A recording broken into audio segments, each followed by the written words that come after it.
তাহিরি একটা গজল গেয়েছিলেন। তাহিরি একটা গজল বলেছিলেন, আল্লাহর দন রাসূলকে দিয়া আল্লাহ হলেন গায়েব হইয়া, রাসূলের দন খাজা পাইয়া শুয়ে আছে আজমিরে, কেউ ফিরে না খালি হাতে খাজা তোমার দরবারে। কথা বলেন ঠিক কিনা? কেউ ফিরে না খালি হাতে খাজা বাবার দরবারে। খাজা বাবার দরবারে যদি কেউ চায়, আল্লাহর কসম সে খালি হাতে ফিরে না। আল্লাহ তো গায়েব, ঠিক কিনা? তারা এই ব্যাখ্যা না বুঝে তারা কিন্তু উল্টা অ্যাকশন করেছে তার বিরুদ্ধে, এই বক্তৃতার বিরুদ্ধে। আল্লাহর দন রাসূলকে দিয়া। আমি গতকালকে এই হাদিসটা বলেছিলাম কিনা, যে রাসূল সাল্লাল্লাহু আলাইহি সাল্লাম বলেন, বুখারী শরীফের হাদিস, আল্লাহ পাক রব্বুল আলামিন সমস্ত জ্ঞান ভান্ডারের মালিক, সমস্ত অর্থ ভান্ডারের মালিক, সমস্ত সারা জাহানের মালিক আল্লাহ দান করেন, আর আমি নবী বন্টন করি। জোরে বলেন সুবহানাল্লাহ। তাহলে আমার নবী হলো বন্টনকারী নবী, যাকে দান করে সে মালিক হয়, ঠিক কিনা? আর আমার আল্লাহ যদি নবীকে দান করে, আমার নবী মালিক হয় কিনা বলেন? আমার নবী হলো মালিক। তাহলে আল্লাহর দন রাসূল পেয়েছে, ঠিক কিনা? আল্লাহর দন কে পেয়েছে? রাসূল পেয়েছেন। আল্লাহ গায়েব। আল্লাহ কি? আল্লাহ কে হাজির? কথা বলেন, আল্লাহ কি আমাদের সামনে হাজির? এখন আল্লাহ আমাদের সামনে হাজির না, আল্লাহর সামনে সারা জাহানের সবকিছু হাজির। জোরে বলেন সুবহানাল্লাহ। আল্লাহর কাছে কি সবকিছুই হাজির। আল্লাহ আমাদের সামনে হাজির হওয়া লাগবে না।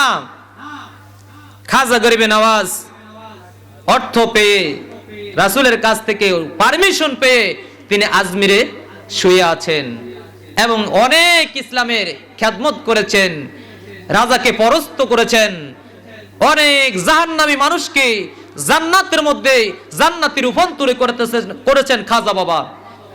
আজকে আমরাও যদি খাজা বাবা না আসতো, আমরা মুসলমান হইতাম না।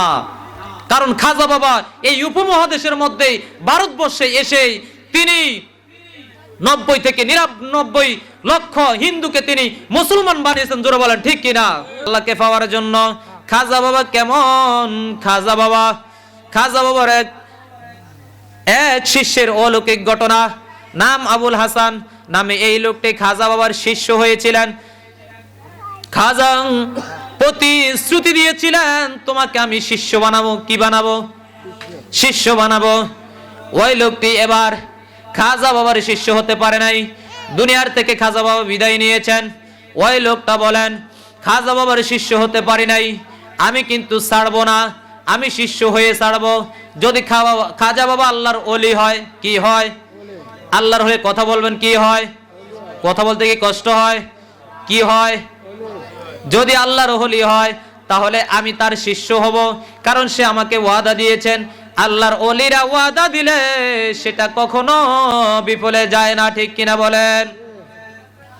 ওই ব্যক্তি এবার খাজা গরিবে নওয়াজের মাজারে গেলেন, যাইয়া তার কাছে আকুতি জানাইলেন, ও খাজা বাবা, আপনি আমাকে শিষ্য বলে ঘোষণা দেন, যদি না দেন তাহলে আমি আপনাকে বিশ্বাস করি না। ওই ব্যক্তি একবার, দুইবার, তিনবার বললেন, খাজা বাবার কোনো উত্তর দেয় নাই। তৃতীয়বার বললেন, উত্তর দেয় নাই। চতুর্থবার সে খাজা বাবার মাজারের উপর 3টা আঘাত করেছে। কয়টা আঘাত? 3টা আঘাত করেছেন। এবং সে কিছু অর্থ চেয়েছে। কি চেয়েছে? অর্থ চেয়েছে তার মেয়ের বিবাহের জন্য। এক দিক দিয়ে শিষ্য হওয়ার জন্য, আরেক দিক দিয়ে হচ্ছে মেয়ে বিবাহের জন্য অর্থ চেয়েছে। আপনি যদি অর্থ না দেন, হে খাজা, আপনি যদি অর্থ না দেন তাহলে আমি আপনাকে মানি না। 3টা আঘাত করেছেন, কোনো উত্তর আসে নাই, চলে গেলেন। প্রতিমধ্যে এক বৃদ্ধা লোক, তাকে ডাক দিলেন, বাবা এদিকে আসো। জীর্ণ শীর্ণ বুড়া লোক, ডাক দিলেন, বাবা এদিকে আসো। কি হয়েছে আপনার? আমাকে ডাকছেন কেন? তুমি না খাজা বাবার দরবারে গিয়েছে? হ, গিয়েছি। কি বলেছ? যে আমি বলেছি আমাকে কিছু অর্থ দেওয়ার জন্য মেয়ের বিবাহ, আর আমি তার শিষ্য হয়েছিলাম, শিষ্য বানায় নাই। দুনিয়া থেকে সে চলে গিয়েছে, আমাকে ওয়াদা দিয়েছে, সেই জন্য গিয়েছি, আমার এটা পূরণ করে নাই। তাহলে তুমি কি করেছ? আমি বেত দিয়ে 3টা আঘাত করেছি মাজারে। ধরো তোমার অর্থ, ধরো তোমার অর্থ, তোমাকে শিষ্য বানিয়ে দিলাম। আপনি কে? খাজা বাবা সাথে সাথে পিঠটা খুলে দেখাইয়া দিলেন, তুমি আমাকে যে 3টা আঘাত করেছো, এই 3টা আঘাত আমার পিঠের মধ্যে পড়েছে।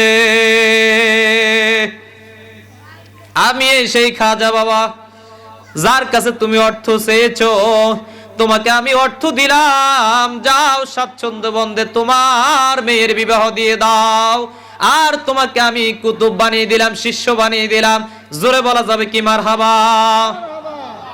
শিষ্য বানিয়ে দিলাম, তোমাকে শিষ্য বানিয়ে দিলাম। ওই ব্যক্তি একটু ঘুরলেন, ঘুরার পর দেখি আর খাজা বাবা নাই। কে নাই? খাজা বাবা আর সেখানে নাই। তাহলে এই ক্ষমতা দিয়েছেন কে?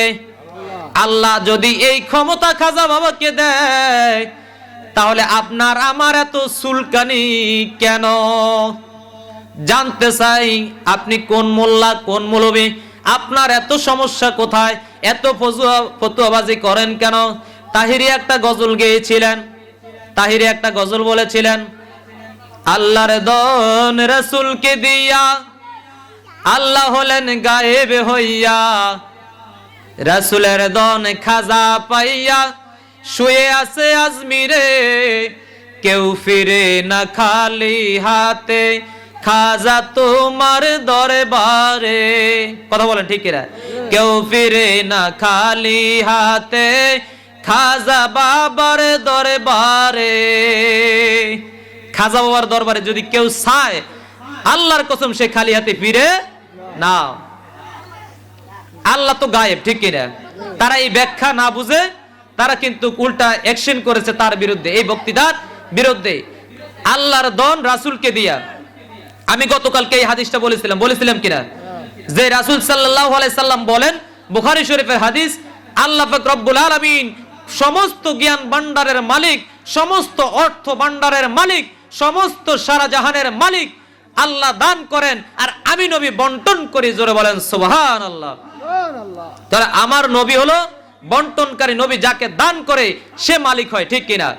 আর আমার আল্লাহ যদি নবীকে দান করে, আমার নবী মালিক হয় কিনা বলেন? আমার নবী হলো মালিক। তাহলে আল্লাহর দন রাসূল পেয়েছে, ঠিক কিনা? আল্লাহর দন কে পেয়েছে? রাসূল পেয়েছেন।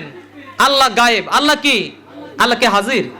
কথা বলেন, আল্লাহ কি আমাদের সামনে হাজির? এখন আল্লাহ আমাদের সামনে হাজির না, আল্লাহর সামনে সারা জাহানের সবকিছু হাজির। জোরে বলেন সুবহানাল্লাহ। আল্লাহর কাছে কি সবকিছুই হাজির। আল্লাহ আমাদের সামনে হাজির হওয়া লাগবে না। খাজা গরিবে নওয়াজ অর্থ পেয়ে, রাসূলের কাছ থেকে পারমিশন পেয়ে তিনি আজমিরে শুয়ে আছেন এবং অনেক ইসলামের খেদমত করেছেন, রাজাকে পরাস্ত করেছেন, অনেক জাহান্নামী মানুষকে জান্নাতের মধ্যে জান্নাতি রূপান্তর করেছেন খাজা বাবা। আজকে আমরাও যদি খাজা বাবা না আসতো, আমরা মুসলমান হইতাম না। কারণ খাজা বাবা এই উপমহাদেশের মধ্যে ভারতবর্ষে এসে তিনি 90 থেকে 99 লক্ষ হিন্দুকে তিনি মুসলমান বানিয়েছেন। জোরে বলেন ঠিক কিনা? তাকে পরীক্ষা করার জন্য বলেছে, তুমি একটা বাচ্চা নিয়ে যদি, তুমি আমাদের একটা হিন্দু সন্তানকে, বাচ্চাকে নিয়ে যদি তুমি এই আগুনের কুণ্ডুলির ভিতরে যদি তুমি 1 ঘন্টা থাকতে পারো, তাহলে আমরা সবাই মুসলমান হয়ে যাব। সেখানে 1 লক্ষ হিন্দু ছিল, আগুনের কুণ্ডুলি করা হলো। খাজা বাবা হিন্দু একটা ছোট্ট বাচ্চাকে নিয়ে আগুনের ভিতরে 1 ঘন্টা নয়, অনেক ঘন্টা ছিলেন। থাকার পরে আবার বের হয়ে আসলেন। সেখানে ওই হিন্দু বাচ্চা এবং খাজা বাবার একটা পশম পর্যন্ত পড়া যায় না। জোরে বলেন সুবহানাল্লাহ। সেখানে 1 লক্ষ হিন্দু সাথে সাথে মুসলমান হয়েছেন। জোরে বলেন সুবহানাল্লাহ। একবার বলেন মারহাবা।